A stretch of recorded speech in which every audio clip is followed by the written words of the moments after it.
for ever better efficiency, auto organizations are searching for each and every preferred standpoint conceivable, regardless of how little. This is obvious in everything from dynamic grille shapes to the 48-volt mellow half and half electric help frameworks like that in the new Ram 1500. For Mazda, the most recent focus for potential proficiency pickup is the humble 12-volt starter battery. The organization reported that it is collaborating with two different organizations, Elite Power and Uvet Industries, to build up a lithium particle starter battery that would be utilized on standard model setup of customary leak corrosive units. Mazda intends to have them prepared for use by 2021. The favorable position here would be that 12-volt lithium particle batteries would be considerably littler and lighter than the leak corrosive ones they supplant. Also, lighter autos don't require as much fuel to move around. In addition, as an additional advantage, influencing autos to lighter likewise regularly improves them speedier and taking care of.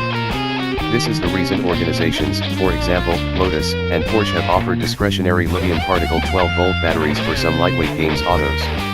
A potential drawback to the utilization of these batteries is expanded cost. Leak corrosive batteries from your neighborhood parts store will run you between $100 to $150.